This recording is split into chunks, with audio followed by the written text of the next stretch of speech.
Hi, I'm Haz, and I'm going to tell you a story while you watch this painting that I did. This is the story of the little girl and the Winter Whirlwinds. Once upon a time, in a small Bulgarian village, everyone was just going about their business, living their lives, when suddenly they realised winter hasn't ended. Springtime was far overdue, but that didn't stop the snow from falling.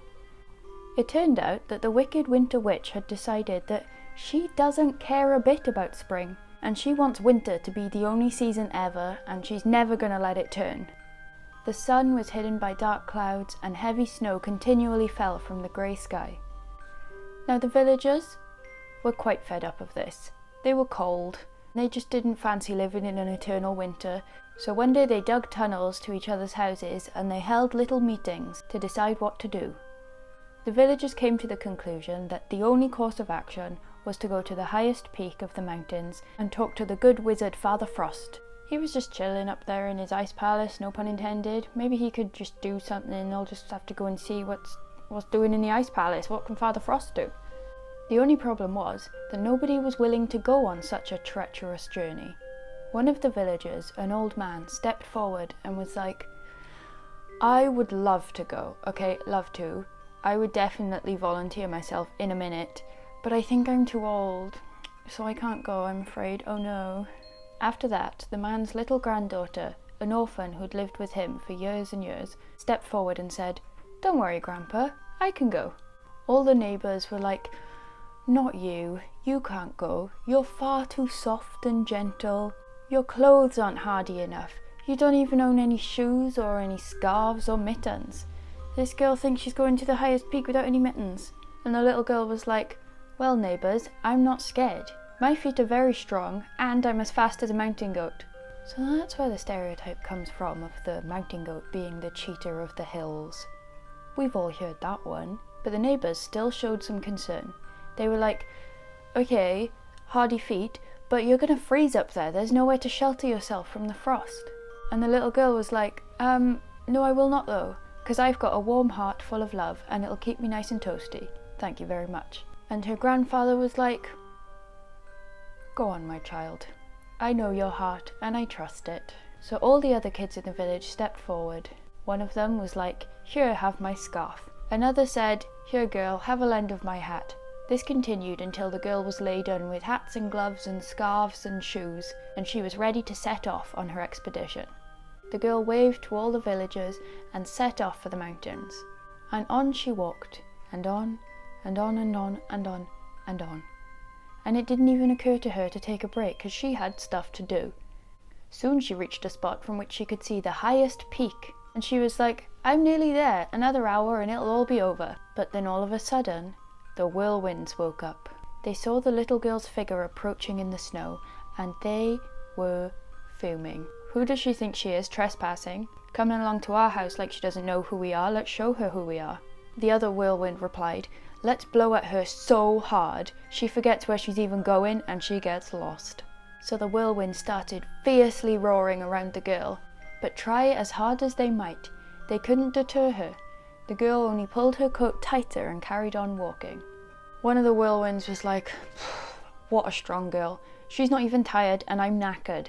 And the other whirlwind replied, No human beings ever mastered us, let alone such a little fragile one. I know, let's call our sisters in. The blizzards.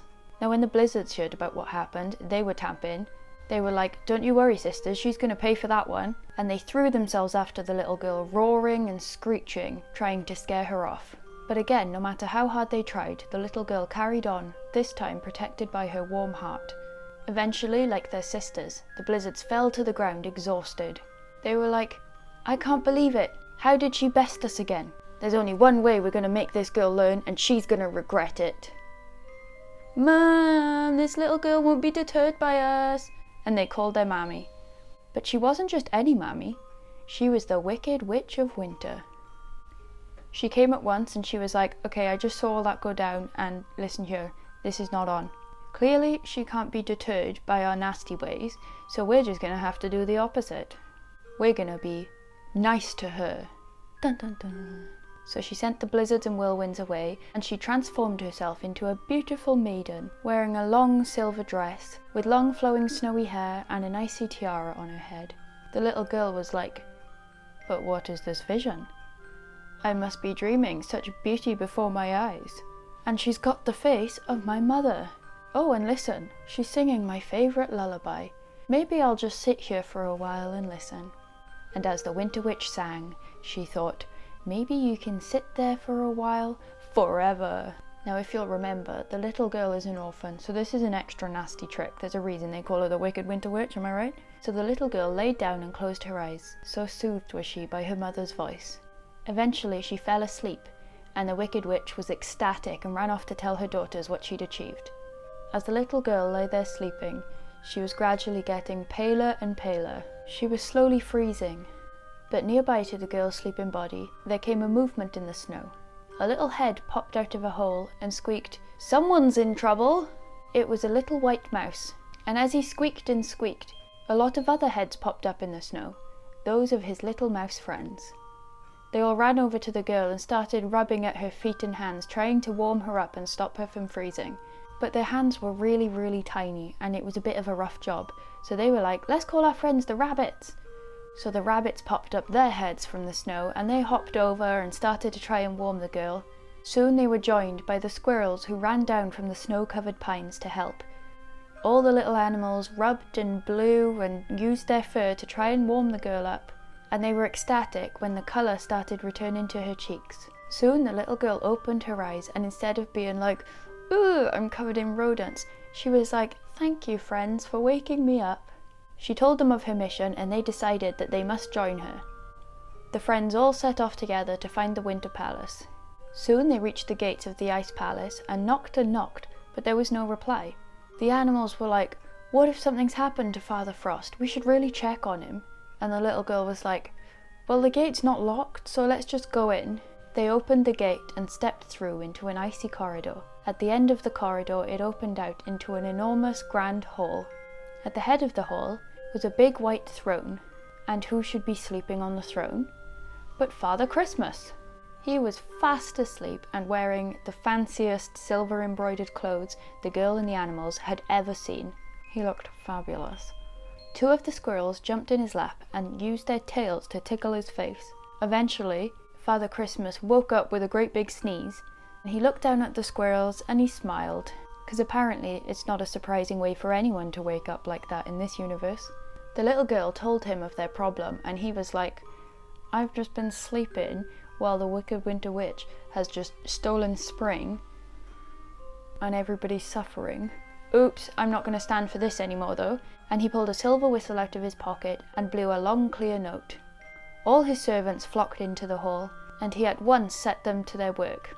He told the servants, "Go and capture the Wicked Winter Witch, bring her back, we'll put her in the basement, we'll let her out when we need next winter, okay, but not a minute before.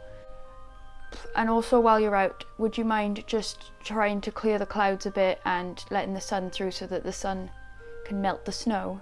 The little girl and the animals rejoiced and thanked Father Christmas, and left to go back home. As they reached the great white gates, snow was already thawing everywhere. The girl and her new friends walked happily down the mountainside, and eventually came to the point where they must part. They all agreed to stay friends and to help each other should they ever have need. You know when you're in a bind and you just need a squirrel or a mouse or some bunnies? They would be there for her. When the girl got back home, all the villagers welcomed her with open arms, and presumably a lot of, where are my mittens? I lent them, I didn't give them. All the kids did lots of dancing and singing dedicated to spring, and all the adults started to pick the first snowdrop flowers and gave them to the girl as a big, "Thanks for getting rid of eternal winter." Everyone rejoiced and celebrated the spring that had come at last.